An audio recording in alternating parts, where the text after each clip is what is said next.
So yes. Okay, great. So we've got recording happening. Cool. So anyway, we're going to go ahead and introduce ourselves and then just start digging in. And so I guess I'll start us off. I'm Nycha Diaz, gender pronouns are she and her, and I'm the director of Safety Net Project at the Urban Justice Centre. And I'm also in the steering committee of the Right to Counsel Coalition.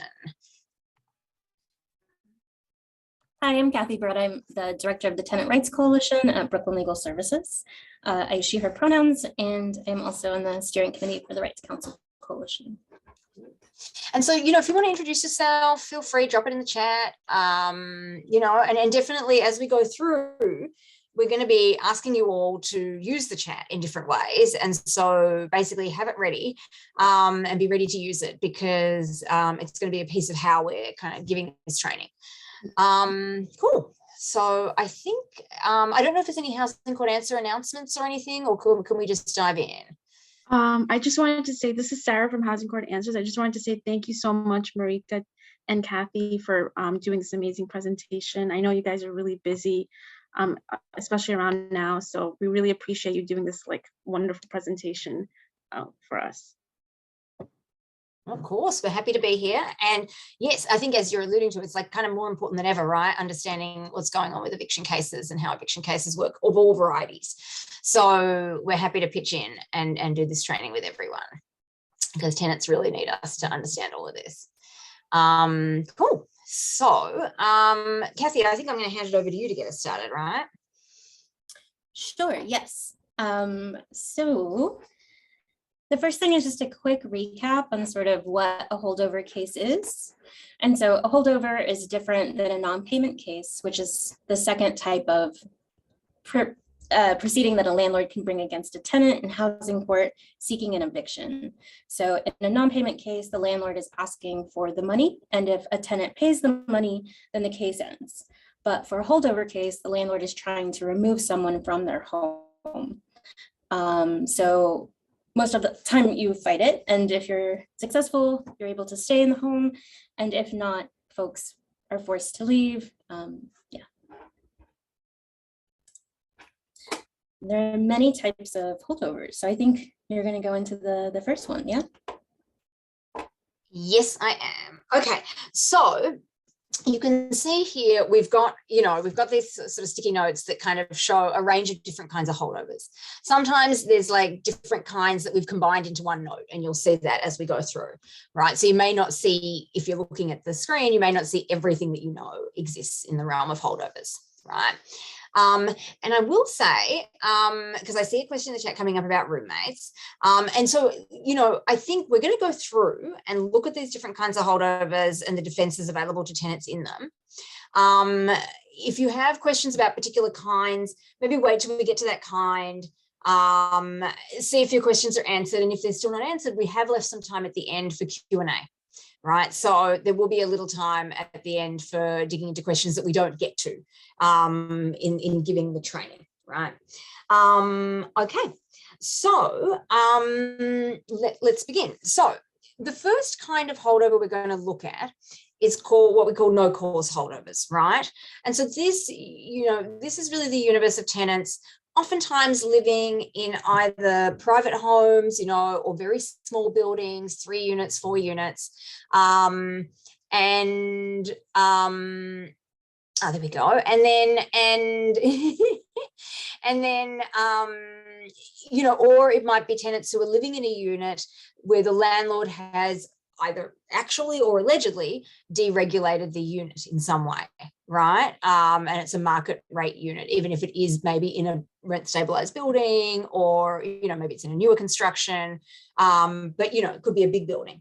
So that's that's where you're usually seeing the no cause holdovers, right? And what we talked about last time was that, with these unregulated apartments, a landlord can bring a holdover case against a tenant when their lease expires, right? Not during the lease, right? During the lease, they have to have some reason to bring a holdover, and that fits into some of these other categories. But at the end of a lease, the landlord doesn't have an obligation to renew. They can bring a holdover case. You know, as we talked about last time, there are certain notice requirements that you'll see here on the screen. And I'm not going to go into all the things from last time, because otherwise we'll just give the training we gave last time. So we're going to not do that. We're going to give a different training and actually focus a little more on the defenses, right? So the reason that we start with these no-cause holdovers is that because the defenses that tenants don't have a ton of sort of case-specific defenses in no-cause holdovers, but they have a range of defenses that they can use that actually also apply in all the other kinds of holdovers, right? And so that's why we're sort of starting here, because the things that I'm going to talk about now are things that could apply in any holdover. And so let's begin. And what I'm going to do is I'm going to ask you all a question. And so get your chat ready. I want you all to just, you know, sort of think through some of the cases you've seen, some of the things you've seen with tenants, and think about, like, what are some of the defenses that you know about that are not about specific cases, but that are just about eviction cases in general. Some things that you know tenants can say to defend themselves and fight back in an eviction case. And we'll give it a minute. We'll give everyone a little minute to just like put something in the chat, and let's see what people are coming up with. I'm going to take a look. Right. And you don't have to have the legal language, just a thing that you know is a thing that a tenant can say. Oh, this is great. Right. So here we go. Retaliatory eviction. Excellent. Curing violations, warranty of habitability, financial hardship. Okay. Like in tenant safe harbor. Wasn't served correctly. Excellent. So another one for served, Athena and Jamari, both catching that. Right. So these are all great. Anyone else want to drop some things in? So give it a minute. Let people get a chance to do it. Harassment. Great. Anyone else? Beautiful. Not pleading the multiple dwelling law status. Okay, so this is the thing, right? There's like a lot of knowledge in this room. People have a lot of understanding of how these cases work. So this is awesome. Okay, so one thing we'll say is that there are some defenses that are available across holdover cases and across non-pays, right? And then there are some defenses that are available that help you a little bit in a holdover, but mostly are helping you in a non-pay, right? And warranty of habitability is a good example of that.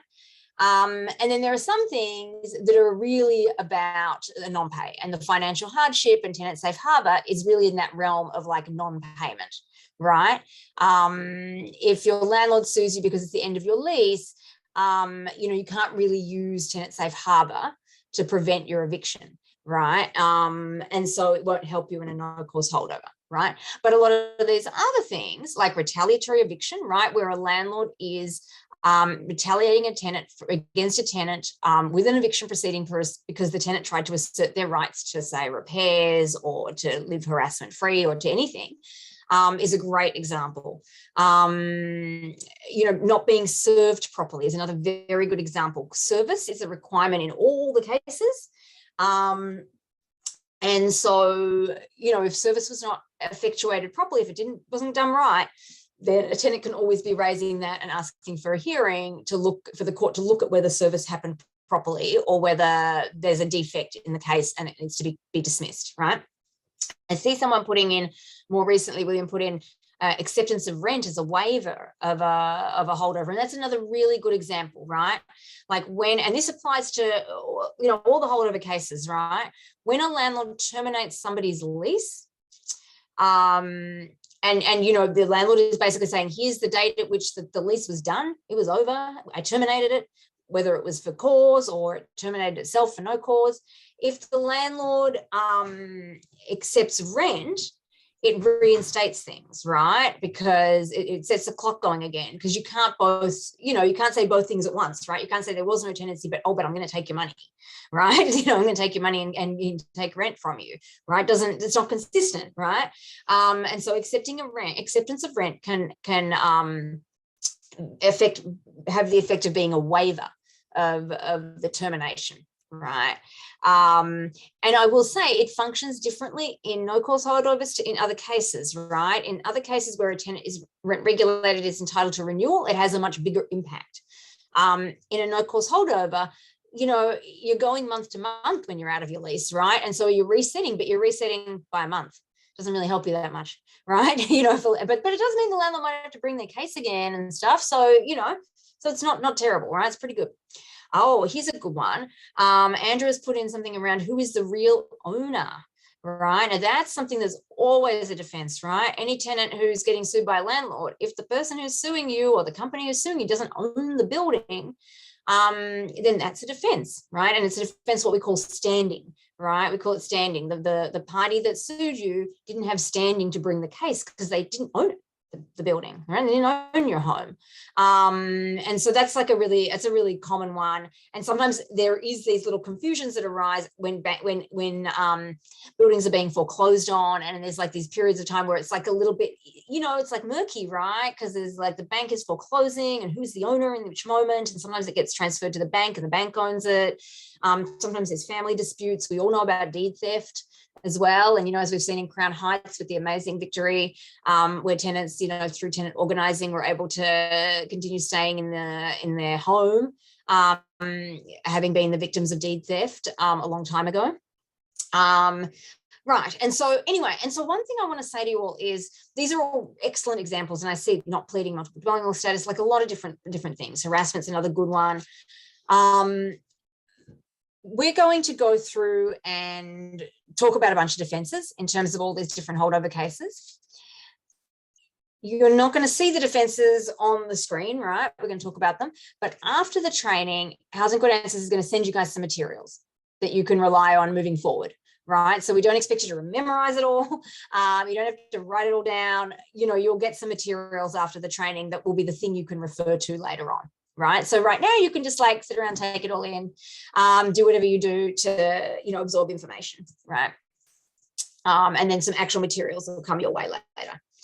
And because lots of people still arriving. Isn't this exciting? 113 people if you all can't see the whole screen. I mean, that's including us, but still, you know, it's still a lot of people.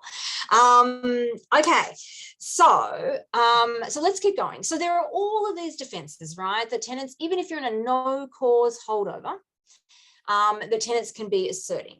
And let me just give just a few more, right? I'm not going to give them all. There's so many of them. So I can't give them all. But let's try and give a few more. Another one is when landlords don't name somebody in the case that actually they know lives in the apartment, right? Like what we call that is failing to name a necessary party, right? Where they're not putting all the people who should be sued on the case. Or sometimes they put Jane and John Doe, but they know the tenant, right? And this happens all the time. I'm sure you guys see this all the time. Landlord actually knows the tenant, interacts with the tenant, and then we'll still be like, oh, I don't know who lives there, and, you know, put Jane and John Doe, right? So, you know, it's again a defense. Another great one in these no cause holdovers is when landlords illegally subdivide the building. Right. And we see this a lot, like smaller homes where they've created like an illegal SRO. And, you know, for these buildings where they're older buildings and they do that, if they're buildings built before 1974 and they've created more than 6 units, and it doesn't even have to be like, it could just be at some point in time, right? Going back when, like, it could be that they went back again to a smaller number of units. But when the tenant was living there, if there were 6 units at some point in time, what we call that is being de facto rent stabilized. So basically what we're saying is you landlord, oh, sorry, somebody's calling me. We're saying you landlord, you created a rent stabilized building. Sure, you didn't buy a rent stabilized building, but you went ahead and made one. And now you can't go ahead and pretend like this tenant isn't rent stabilized. You know, you created that situation. So now they have the protections of a rent stabilized tenant and you can't evict them in a no cause holdover, right? So that's another really good one, a very strong one. Sometimes you see it also, just keep in mind, sometimes you see it not just like in a building, but sometimes there's like what we call horizontal multiple dwellings, where you see like, you know, maybe like 3 townhouses, each with like 2 units, but they're actually kind of like one building. They have like commonality, like a common landlord. Sometimes they have common meters, like they have common things, right? A common heating system, stuff like that. And you can argue that that's like one building.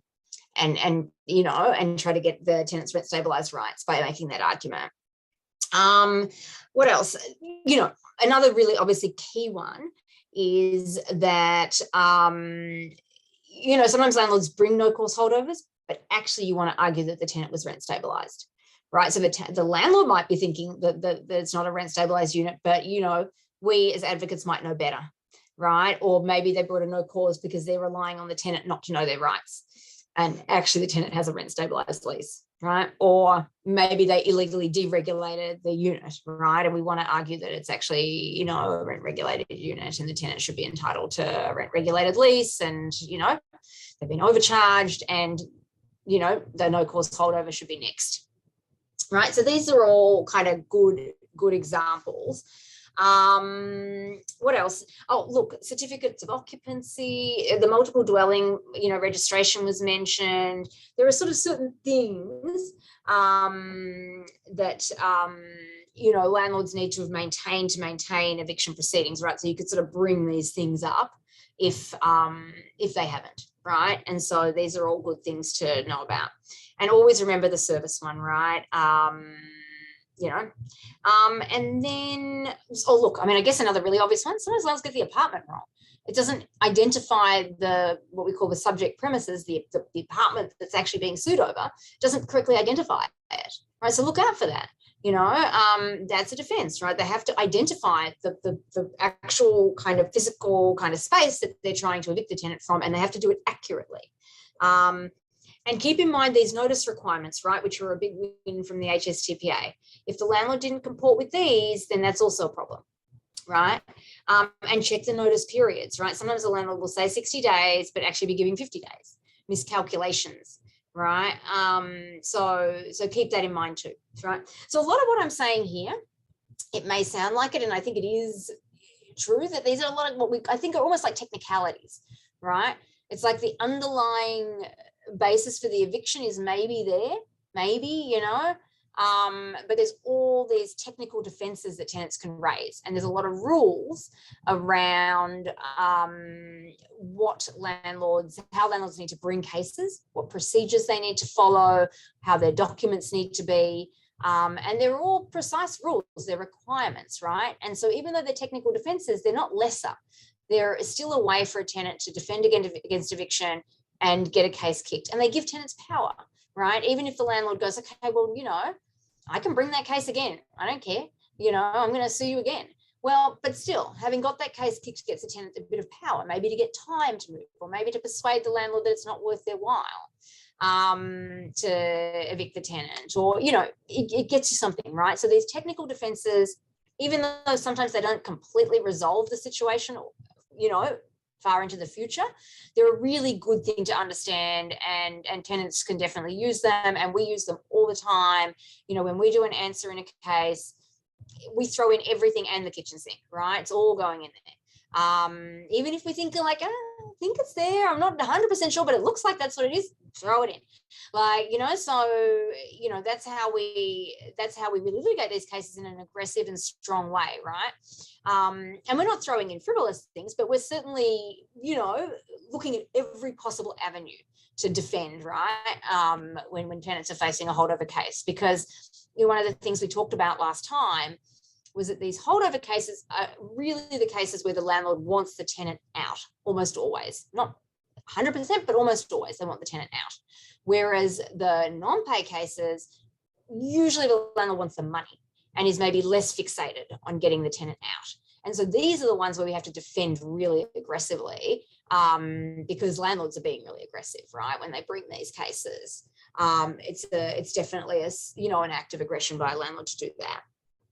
Okay, so let's move, and don't forget, folks, feel free to throw questions in the chat, but let's move to the next sticky note. And if you haven't thrown questions in the chat, totally, we should have time for questions at the end. We'll come back, right?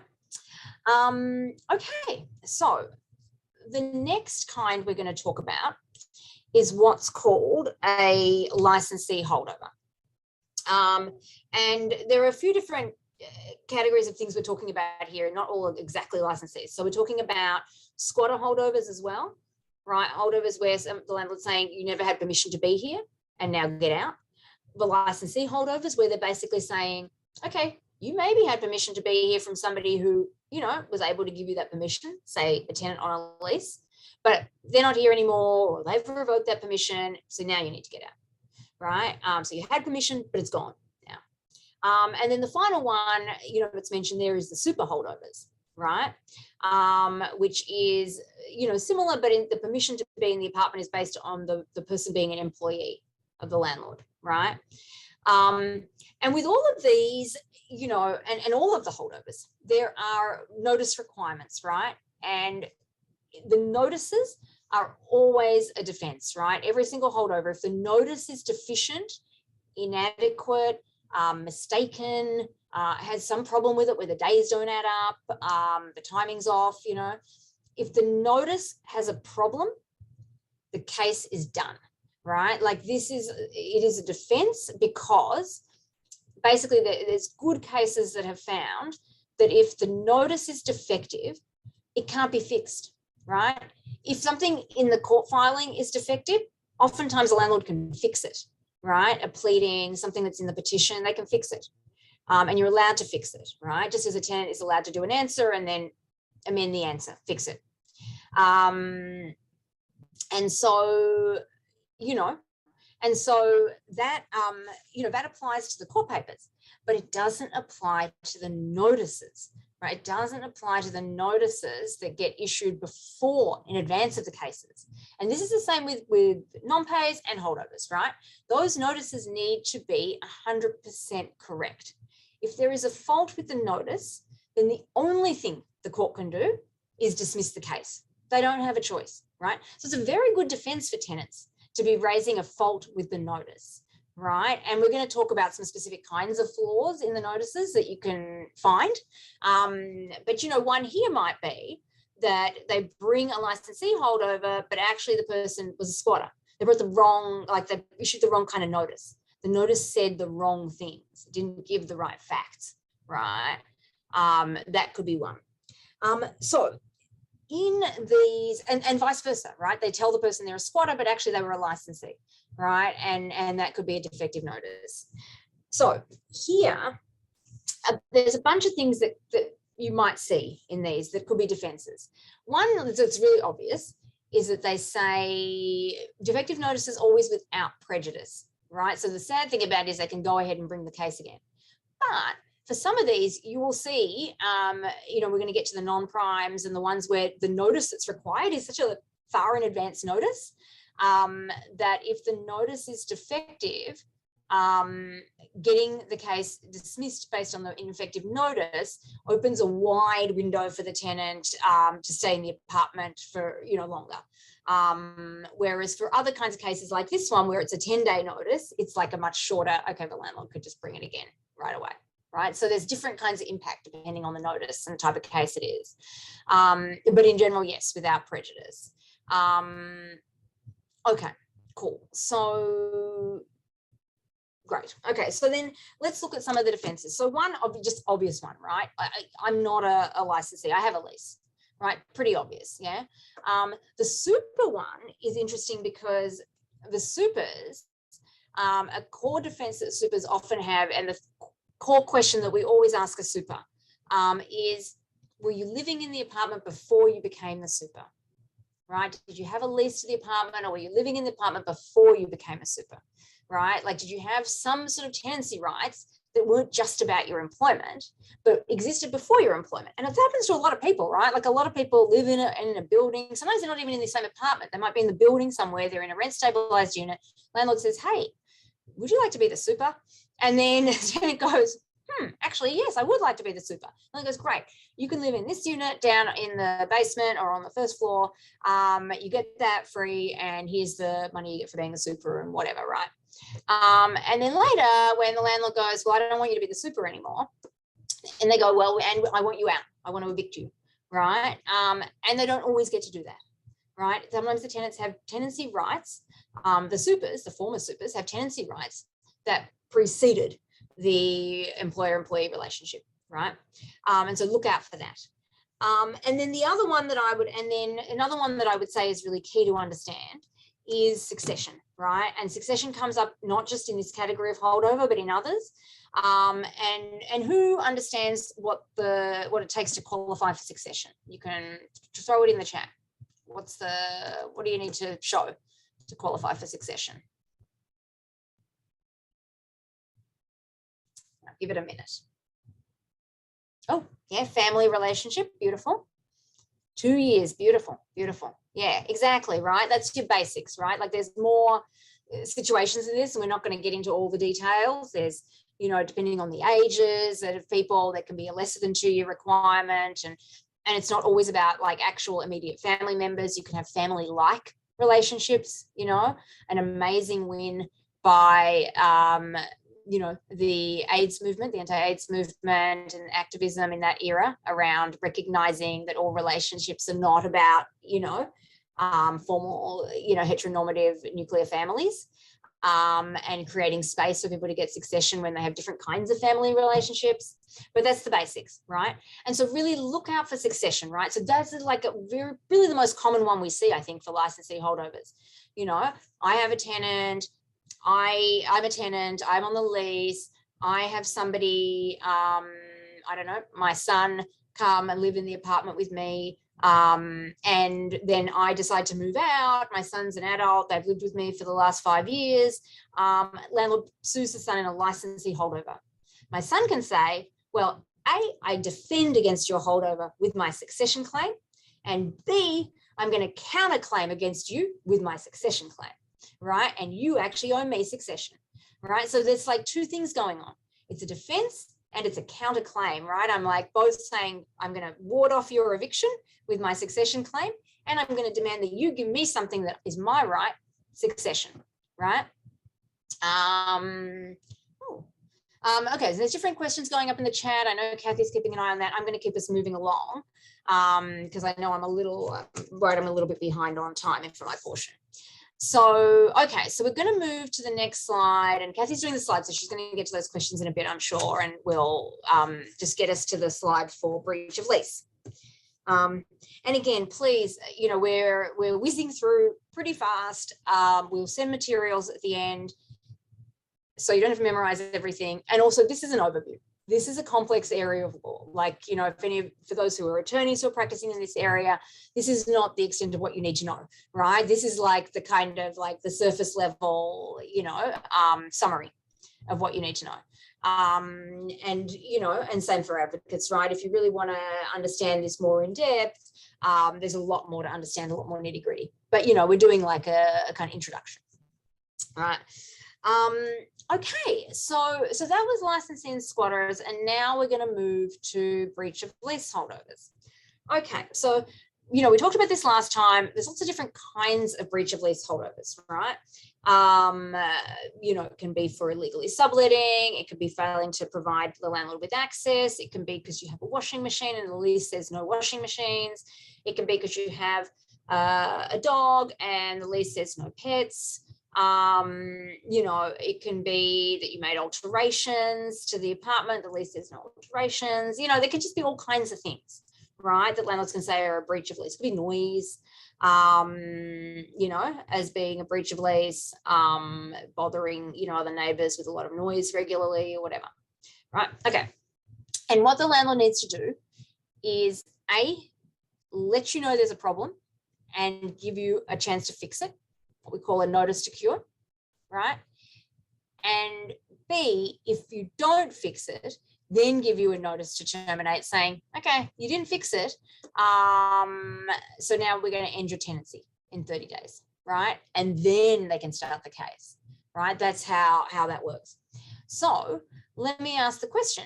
Anyone aware of defenses that, and if you're not getting an answer to your question quickly, just keep in mind, Kathy's probably typing.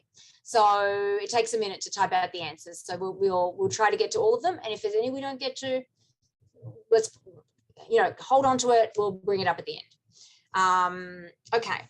So breach of lease. Would having someone outside of the lease live in the apartment be considered breach of lease? So that's okay. So that might be a type, and I think Kathy will get to that if she can. But let's see what people have by way of answers to this question around what are some defenses to some of these things: washing machines, pets, illegal alterations, illegal sublet, right? Anything come to mind for folks? Prior knowledge, landlord consent, both kind of very related, right? Really good examples. Excellent.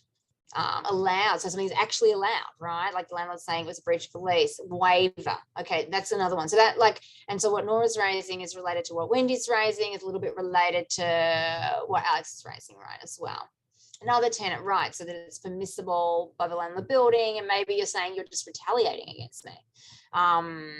You know, one of the challenges with what happens with other tenants, and this is like a little bit like the law being very individualistic and disadvantaging tenants, is that the law looks at people's contracts, and you know, a lease is a type of contract, as very much like an individual thing, right?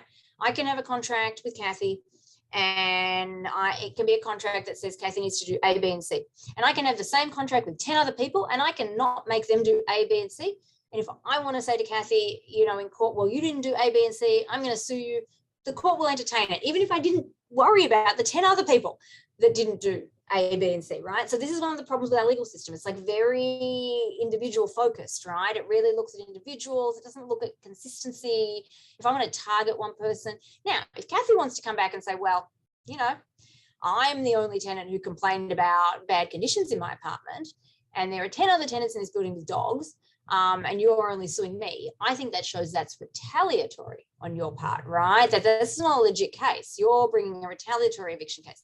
Kathy can totally do that, right? So that's where this thing about what's happening with other tenants might come into play, right? Okay, great. But some of these are excellent, excellent. So yeah, a big one is this thing that people are raising around a landlord lets a tenant do a thing, right?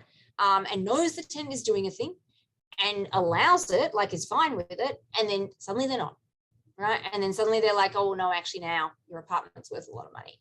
I want you out, right? You know, is usually what we see, right? That landlords will use whatever excuse they can get. And so a thing that was okay before the neighborhood gentrified is now no longer okay, right, by that landlord, because they want that tenant out.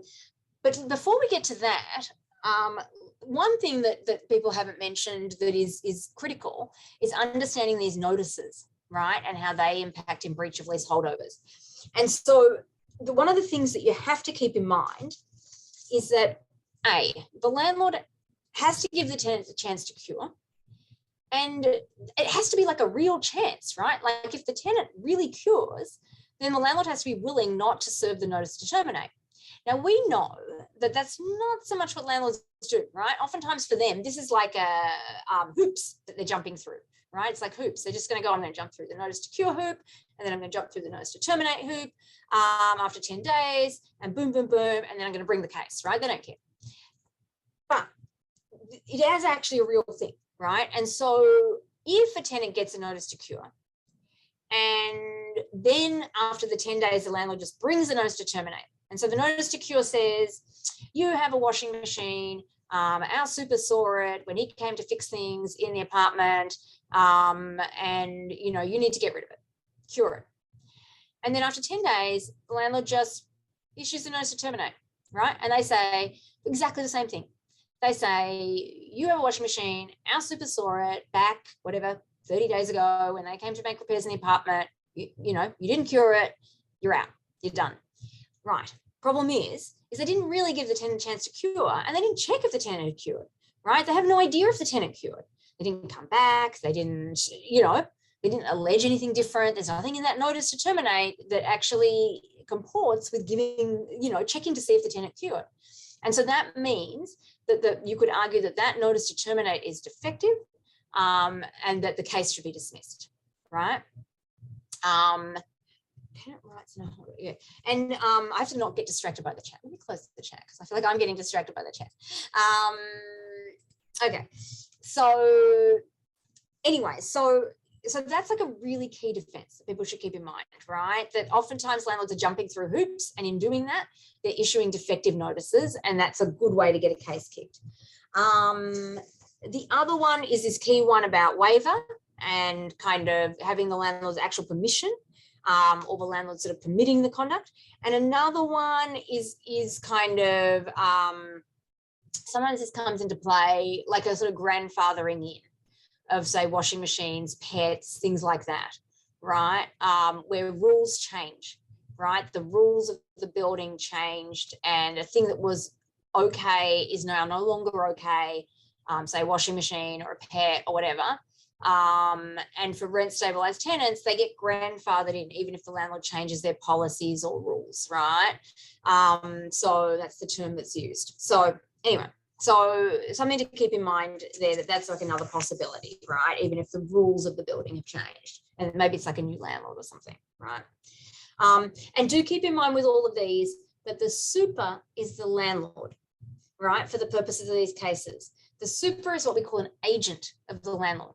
So basically what the super sees, the landlord sees, right? It's as good as the landlord themselves, whoever that person is or people, it's as good as them actually seeing it with their own two eyes. If the super, who is an agent of the landlord, an employee of the landlord, goes into an apartment and sees a washing machine and has been seeing it for the last 10 years and nobody said anything about it, and then suddenly the landlord wants to say, hey, tenant, breach of lease, it's a very good defense to say, you waived it. I know that you didn't actually come to my apartment, whatever, I don't care whether you did or didn't. Point is your agent did, your employee did, right? So you as a company, right, as a, the company that you want to be, you had knowledge, right? You had actual knowledge and, because one of your people saw it, right? So keep that in mind, that that's like part of it, right? And that supers are often the ones that see the thing or that get, can be helpful in creating a defense for the tenant. Okay, and then I'm going to do my last portion. I'm a little bit behind, but maybe I can get done in a few minutes, and then we'll only be a little bit behind. Okay, so the next one I'm going to talk about, and let me just pause for a second and see, is there anyone want to say anything about breach of lease holdovers before we move on? Because I know there's a lot of them. And again, we're not going over all the details of the holdover itself, because obviously that's what we did, last session. What we're more wanting to capture today is the defenses. I think there is a recording of the session from last time, right? So that people could watch that if they really wanted to go over that again. And also the materials that we'll share afterwards. Yeah, go ahead, Sarah. Oh, no, I just wanted to say, yes, there is a recording. Beautiful. YouTube. Yep. Excellent. Thank you for that. Thank you. So yeah, folks, if you missed the last session, you're feeling like you're not quite caught up, that's a good place to go if you want to recap. Thanks, Jessica. There it is. That's the link. Okay. So moving on to the final portion that I'm going to present on is about sort of nuisance and illegal activity, right? So we'll just give a second to get to that slide. Take a drink of water while I'm waiting. And so bear with us, folks, because Kathy's doing two things at once right now, covering the chat and the slides, so which is not easy.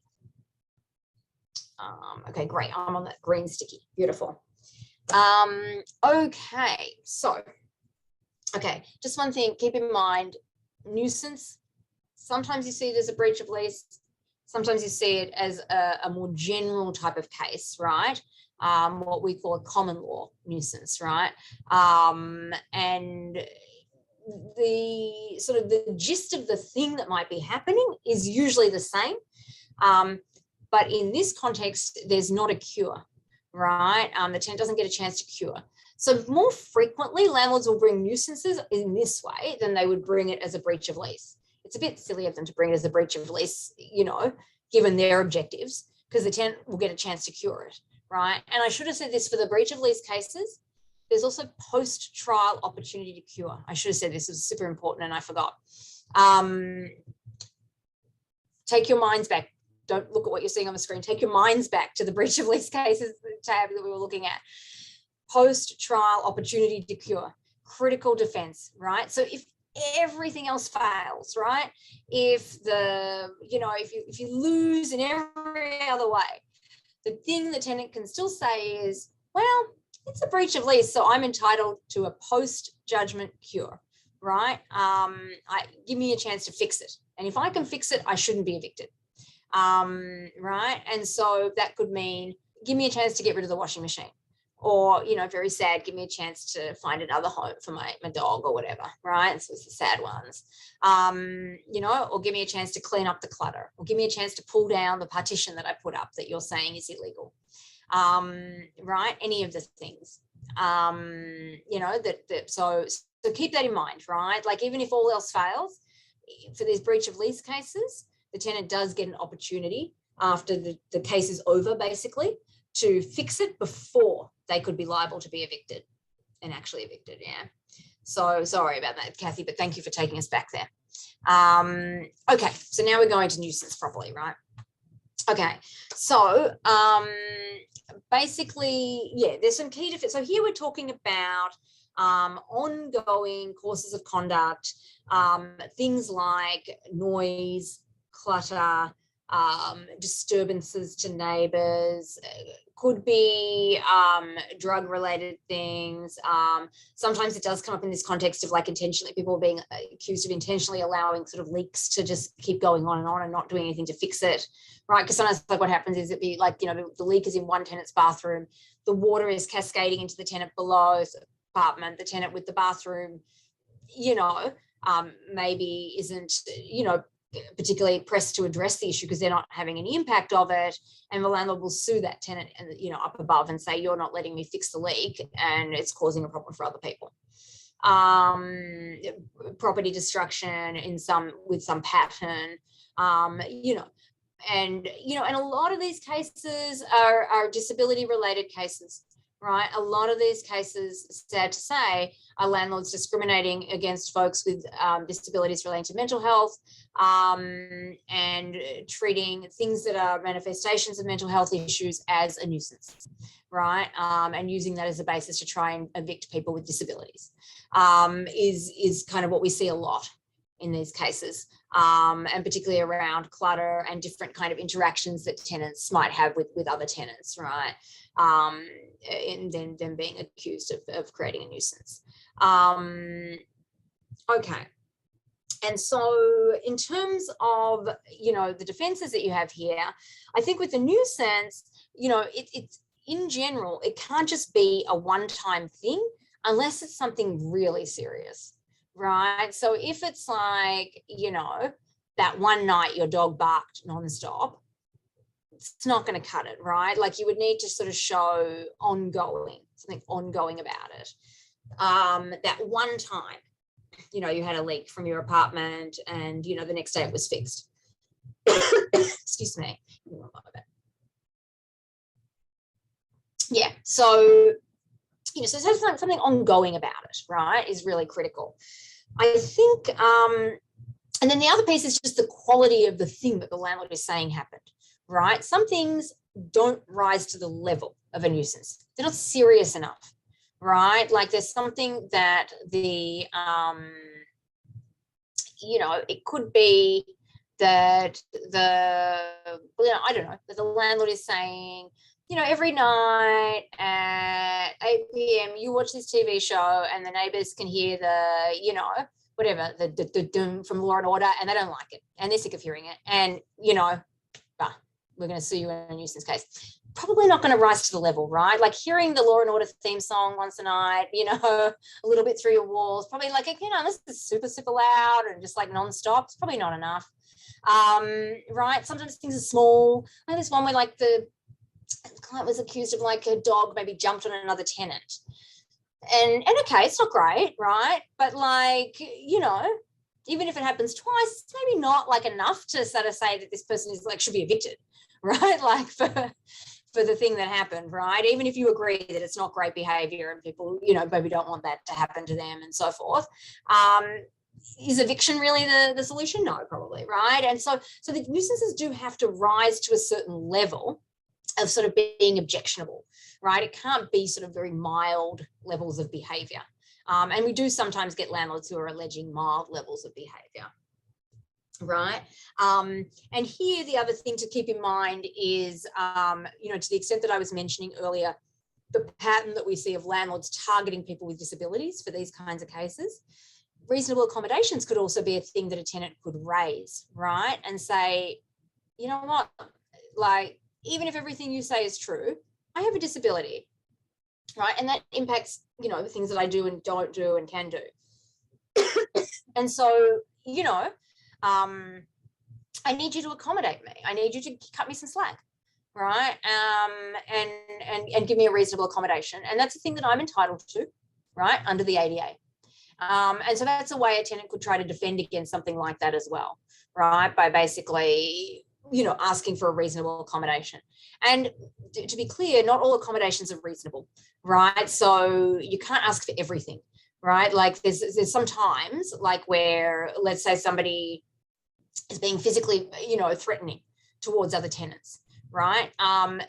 You know, a landlord would probably say, look, it's not reasonable to expect me to let you continue to be physically threatening to other tenants, even if it is a manifestation of your disability. That's not reasonable, right? And that would probably fly, right? So there's like what's reasonable is a factor, but still, it's a very important defense for tenants with disabilities if the disability is the thing that is creating the sort of the basis for the landlord's case. Same with these clutter holdovers, right, that we see. That's another arena in which disability may play, you know, a big role. And you know, it could be that the accommodation is you need to give me time to fix it. That's the accommodation that I need. Or you need to, you know, change your standards, right? You know, whatever it might be, right? So just keep in mind reasonable accommodations for tenants with disabilities, particularly in this nuisance context. Okay, so, you know, again, just to flag, the ones that I've just covered now, we did not cover all the defenses, right? So there's always more and more things. And frankly, there's probably more defenses, some of you know about that I have not thought about for a long time, or maybe never thought about. You know, there's all kinds of things. There's lots of nitty gritty here, right? And we'd also try to get really creative and fight back with everything that we can possibly think of. So, you know, we've definitely been doing an overview up until now, and we're going to continue that for this session. But, you know, hopefully that gives you a good starting point. And then if you do work with tenants with any of these case types, you know, you really need to dig in a lot more deeply and look at the detail. Okay, so what we're going to do now is I'm going to hand it over to Kathy for the remainder of the different types of cases. And I think we maybe have about 25 minutes for that. And then we'll try and just touch on Nycha a little bit and then have some time for Q&A. And I'm going to turn myself to the chat. Awesome, thanks. Okay, you all are asking amazing questions in the chat. Thank you so much. They're really great. So I am going to talk about first failure to sign a renewal lease holdover and the types of defenses or reasons that a tenant may want to be sued in this type of case. A failure to sign a renewal lease holdover applies only to tenants that reside in rent stabilized buildings and doesn't apply to folks that live in private homes. And the reason for that is because as rent stabilized tenants, you are entitled to a renewal lease. And so if a landlord fails to provide one or fails to provide it in the time they're supposed to, then you may want to be sued and sort of fight with the landlord about what's proper and what needs to be in your lease. So down here, there's the offering of a couple of different types of examples where we see this. A lot of times, tenants, rightfully so, don't feel comfortable signing a lease that's incorrect, whether it's overcharging the tenant, has a bunch of fees on it that don't make any sense. And maybe they would like to add a spouse or another person to the lease, but the landlord is somehow being weird about it. And also, side note, under the law, spouses are the only folks that are required to be added to a lease, but some landlords are still able to be flexible. So I don't want to say that as a blanket statement. And if you have a landlord that allows other folks, that's great. But yeah, sometimes the landlord also will fail to offer a proper rent stabilized lease. They have to look a certain way. They have to have certain language. And so the types of defenses that you would have available are similar to the others, right? If the notice isn't proper, if there's any defects in the notice, that's going to be a defense that you can raise. And again, that means it will automatically be dismissed once you raise that defense. For other types of defenses, and you may want to say that the landlord never actually offered it to you, right? So the landlord will then have the burden to prove that somehow they did serve you with the proper lease and the timing. And there's also counterclaims available to folks in these types of cases, particularly if the lease the landlord offered is wrong. You may have a claim for a counterclaim for harassment because the landlord repeatedly refuses to give you a proper lease, but they keep giving you the same lease over and over, or keep trying to hike up the rents, or other types of harassment that may be happening. You can also have a counterclaim available for overcharge if in fact you learn along the way that maybe the rent that the landlord has been charging is illegal. And so when you learn that, you may not want to sign the renewal if it's improper. And then you'll have that counterclaim if you did pay any of the higher rent as an overcharge. Okay. Go into the next one. And I'm sure there's others. I don't know if anyone has defended or been in a failure to sign a renewal lease, if you have any other defenses to offer.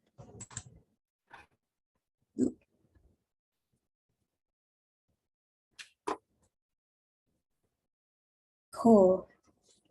So Jeffrey's case, I'm just going to read out loud. So Jeffrey's question is, how much can the landlord legally increase the rent in these cases?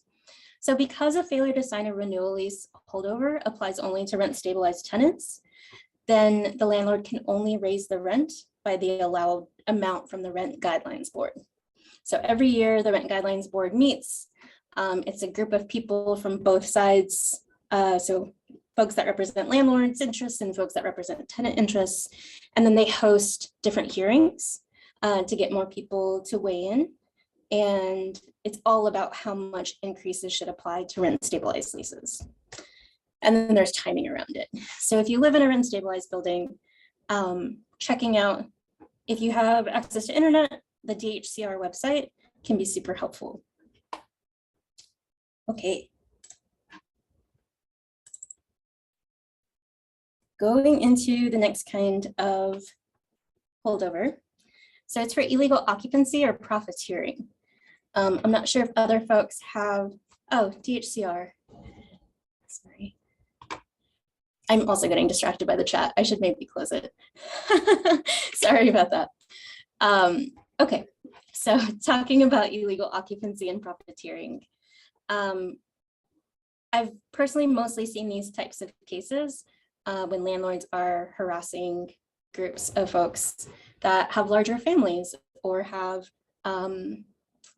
a bunch of roommates, right, to afford the rent. And so in many ways, oftentimes if a landlord is saying that the apartment is overcrowded, there's like a racist or discriminatory, like, I don't know, there's usually that underneath it, which could honestly be argued for most holdover cases.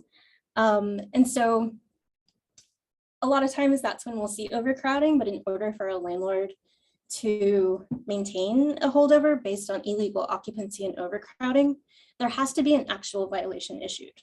So if HPD, which is the New York City Housing Preservation and Development Agency that governs housing quality standards, if they're called and go to the apartment and they say, no, like this, there's no overcrowding here, it's fine, then they won't place a violation. And a lot of times I think landlords refuse to acknowledge that the original law as it was written around how many people can be in an apartment was specifically to protect tenants. And it was to protect tenants from being potentially in unsafe conditions if there were something like a fire, right? You'd want to be able to get out safely, but it's not to be used as a sword. And Airbnb is usually the type of case that we see with profiteering. And what that means is just that you as a tenant are profiting in some way from the rent and stabilized apartment. And that makes landlords angry because they think they're the only people that can make money, right? And yeah, but I think the biggest defense there is just that maybe the person that's in your home is a roommate and you all are splitting the rent. Or maybe you've had to go somewhere else for a couple of months to take care of like a sick family member or friend, and somebody else is staying there and helping out with the bills. Doesn't necessarily mean that it's you profiteering in any kind of way. So the landlord does have to prove that in some capacity you are profiting specifically from whatever you are charging the other person. I do want to say though, for unstabilized apartments, the way that the law looks at it is that if you have a roommate, you're splitting it 50-50. So just kind of want to be clear about that part.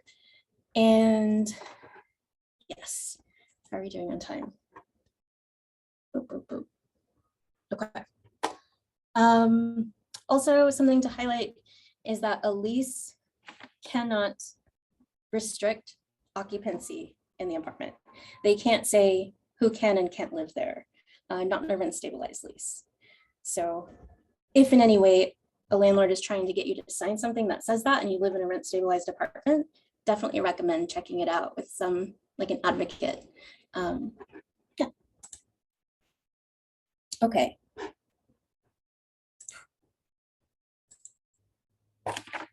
Owner's use holdovers. So as we kind of talked about last time, this is one of the 3 examples where a landlord doesn't have to offer a renewal lease. So ordinarily as a rent stabilized tenant, you are entitled to a renewal lease every year or 2 years, depending on the lease that you signed before. But if the landlord is claiming that they want the apartment for personal use, then they have to serve you a notice between 3 and 5 months before your lease expires. And so it would be not quite at the end of your lease, but not quite in the middle. And that notice has to be very specific. It has to be signed by an actual person, meaning you're the owner of the building. It can't be signed by an LLC, because an LLC cannot occupy an apartment, or a corporation. That's usually kind of one of the bigger defenses that I've seen in these types of cases. They also,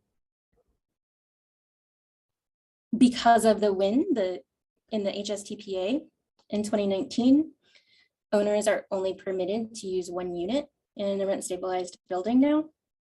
It used to be the case that an owner might want to claim that they're using a ton of different units for personal use. And now it's nice that it's limited to 1. And another defense that we see often is if the owner is dishonest in their reasoning about why they want that unit. So I've seen that happen when the owner lives in New Jersey and works in New Jersey, but is claiming they need an apartment in Bed-Stuy, Brooklyn. So, being able to have access to those things is helpful. And I think for these types of cases, it's really helpful if when you're talking with your advocate about it, sort of thinking through how often you see the landlord in the building, whether or not they're ever really even in the borough. And another thing that people can do, which is not quite a defense, but it helps raise defenses, is moving for discovery, because you want to get into the personal life of the landlord in this type of case, because they've opened themselves up to that. They've said, I want this for personal use, then you get to dive into personal life. Okay. And also in all of these holdovers, there are tons of counterclaims that you may also have available.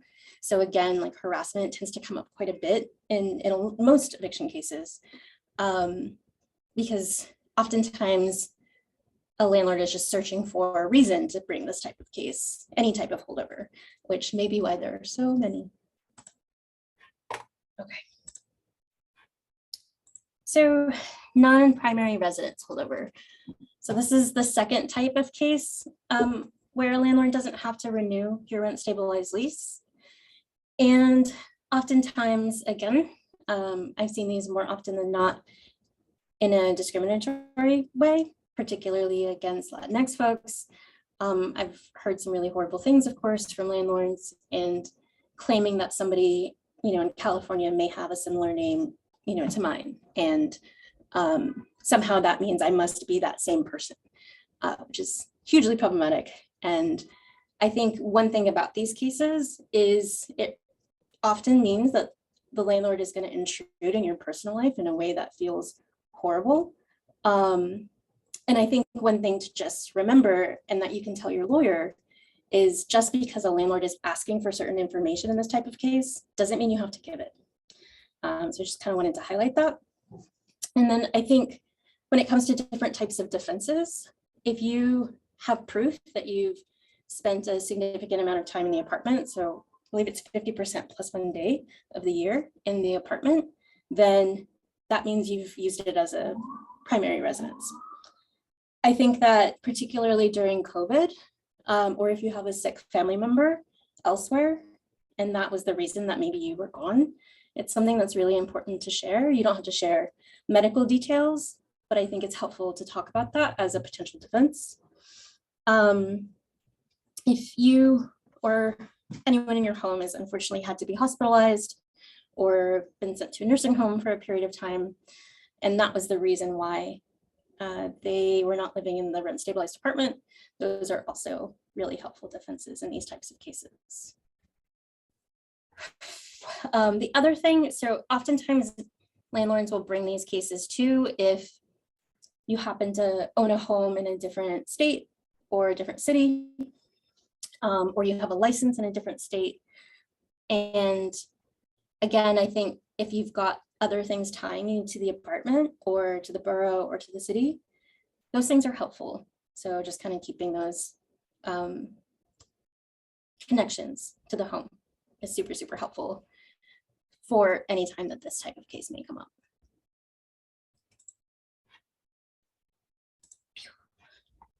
Okay, the last one before getting to Nycha is the third type of case, third type of holdover, where an owner doesn't have to renew a rent stabilized lease. And these are for use by a nonprofit. So in a rent stabilized apartment, a nonprofit organization, particularly seen when it's a nonprofit organization that provides some type of supportive housing for tenants, they may rent out a unit, that organization, which is really bizarre, you may say, because it is not a person. And you are correct, it is very weird.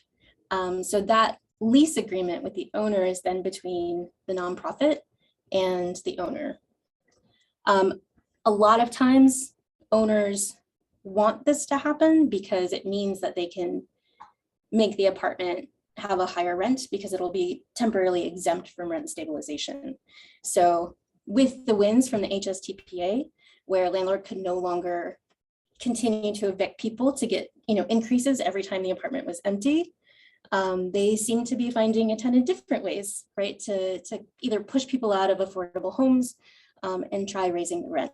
And this is one of those ways.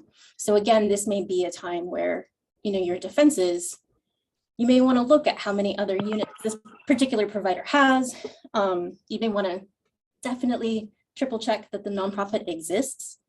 And I think a lot of those things, whenever it comes to having defenses here, are really helpful. Again, asking your advocate to help you move for discovery, because they're saying they want this apartment for a particular reason, and that invites you into their life, right? You want to see the contracts, and you can ask for all of those things.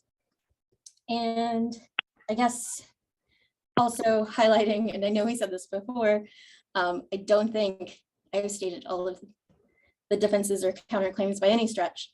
And the many defenses that Marika raised at the beginning with no cause holdovers, particularly the ones around notices, apply in every single holdover. Every single one has different requirements. Some have the same, but more often than not, landlords mess up on this stuff, They're usually big businesses trying to pump out eviction cases, and they mess up a lot. So it's a really good idea to look over notices with an advocate to check to see where some of your additional defenses may lie. Want to go to Nycha? Yes. Cool. Thank you, Kathy. Yeah. So let's talk a little bit about Nycha before we open it up to some questions. And so, last time we reminded folks that, for Nycha tenants, the holdover cases predominantly are happening, the substance of the case is not happening in housing court. right? The substance of the case that the Nycha tenant is facing is usually happening in an administrative hearing at the admin hearings office, right? At 803 Atlantic Avenue. So it's important to understand that, because what it means is the tenant goes through an administrative hearing, and if the outcome of that administrative hearing is a finding that the tenant should be evicted, then Nycha needs to take the tenant to housing court to actually sort of move forward with the eviction, right? The tenancy has been terminated, and then they're moving forward with the eviction. What that means is that the Nycha tenant can't then go to housing court and try to throw down a bunch of substantive defenses, right? Because the venue where that was supposed to happen is the admin hearing. The only thing the tenant can do is two things, really. After the administrative hearing, they can do an Article 78 to appeal the decision that happened in that administrative hearing, right? And they have 4 months to do that. They can go ahead and, and bring that case. If they miss the deadline, then, once you're in housing court and it's too late, it's too late. But that is one option, right? And then the other option is if Nycha brings the holdover case, but there's some procedural defects in how they brought it, then the tenant could raise those. Excuse me. So, yeah, so these are the two things that the tenant has open to them, right? And so let me, and I'm just going to, I see, oh, great. And let me talk a little bit about some defenses in Nycha cases. And there's one that I'm going to talk about that I totally should have talked about earlier for all tenants that is very, very important, that you will see without a doubt. And so let me talk about it now because it applies both. And that is the defenses that tenants have in chronic rent delinquency cases, right? Very, very important to understand. So a critical defense that tenants have in chronic rent delinquency cases where the landlord is saying, and you guys will remember this from the last session, the landlord is basically saying you have been delinquent in paying your rent multiple times, and now I'm not evicting you because you owe me rent, although maybe you do. I'm evicting you because you are chronically rent delinquent, right? You're like chronically late with your rent, or you're chronically not paying me your rent. So I want to evict you.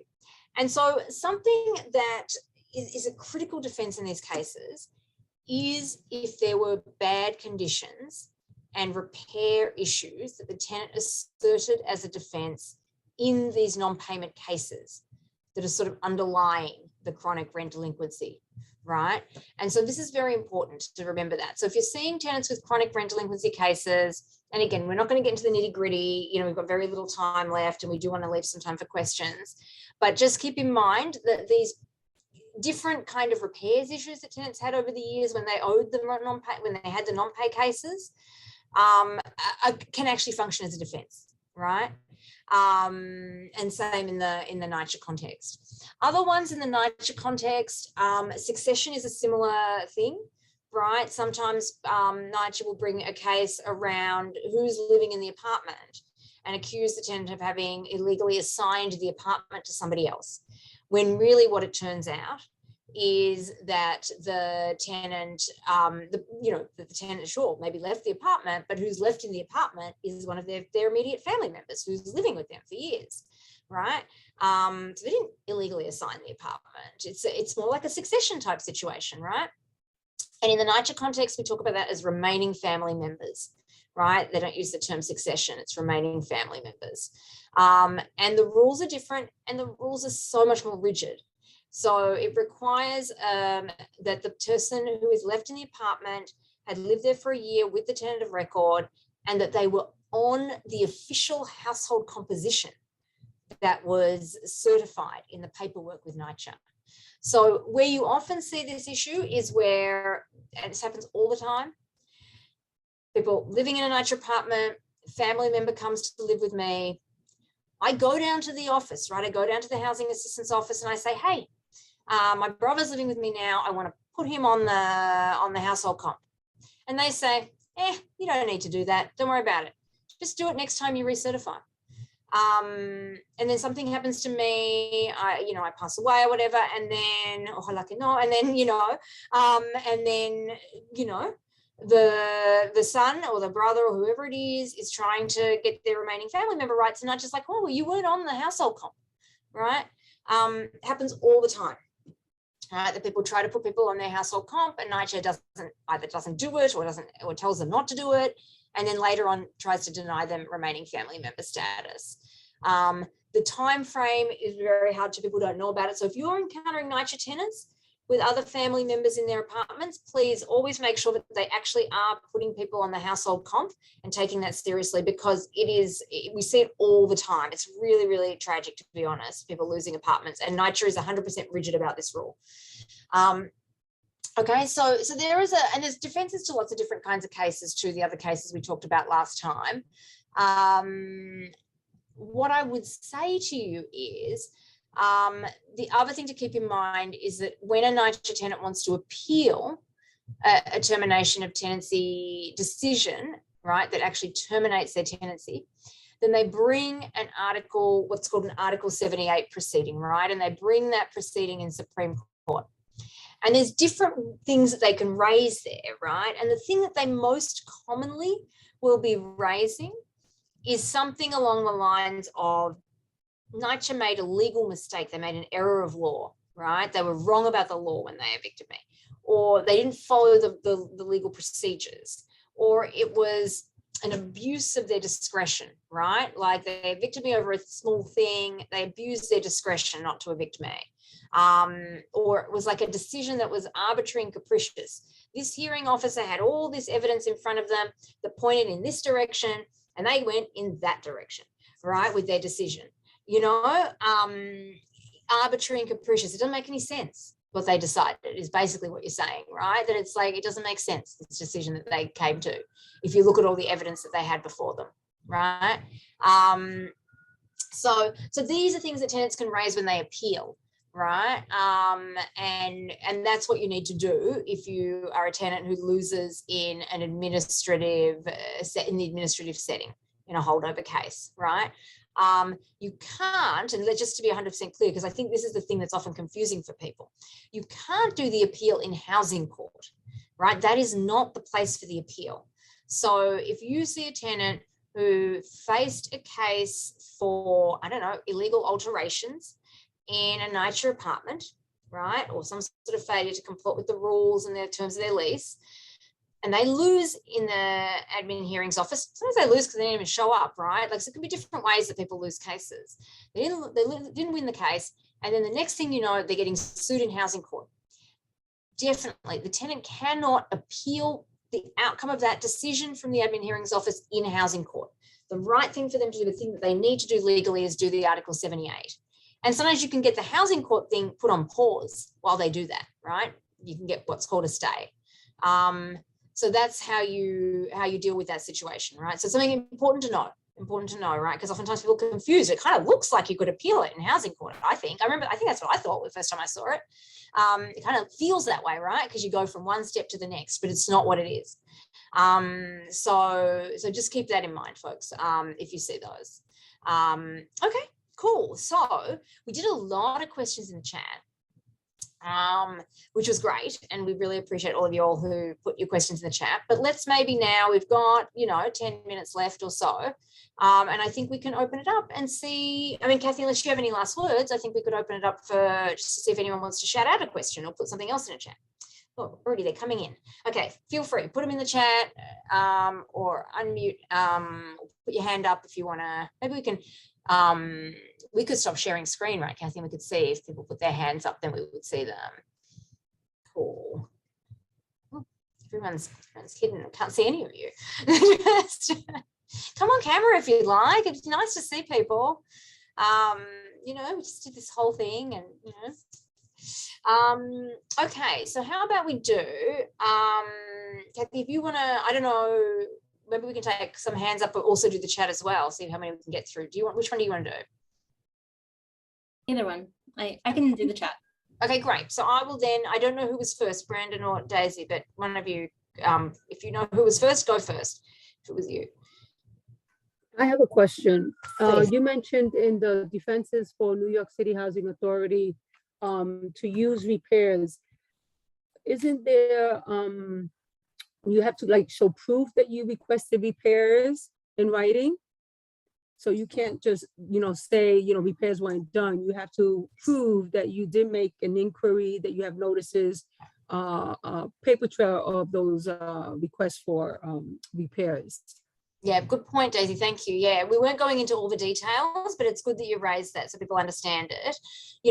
And same with the housing court setting, right? It's not enough to just say, oh, I had these repairs. I didn't say anything to anyone, but, actually there was all these leaks in my apartment, right? You actually have to have brought them up and asserted them, right? So, and same in the Nycha context. So thank you, Daisy.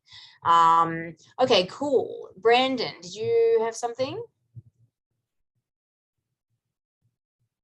And just unmute yourself if you can, because we can't hear you right now. Hello. Hey. Hey, sorry, my connection is spotty.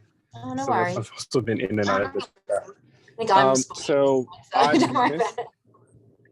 Go ahead.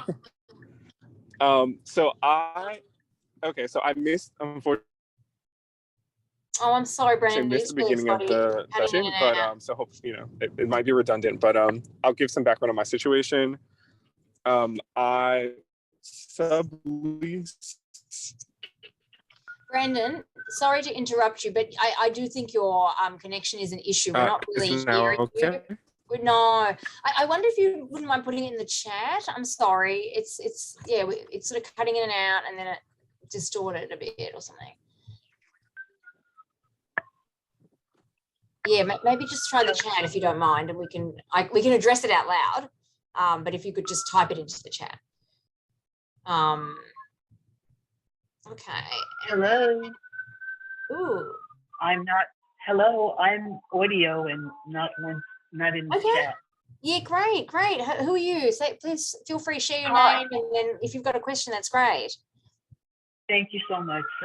My name is Hope, and my question is related to people who are in LIHTC units, and there is an annual income recertification that is done. I'm also called a city voucher.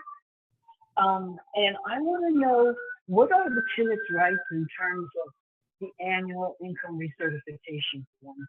The reason why I'm asking is because I've been in my unit for almost 4 years, and my landlord is now asking me for annual recertifications that were not asked for in prior years.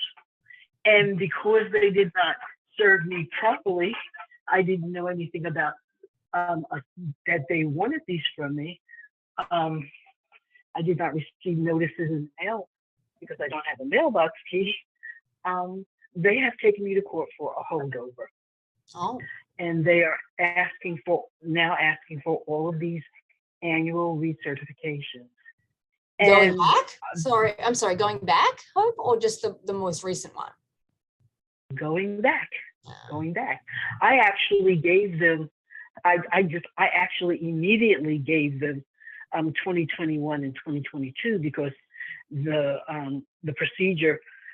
proceedings was started in 2021, although I didn't get the papers in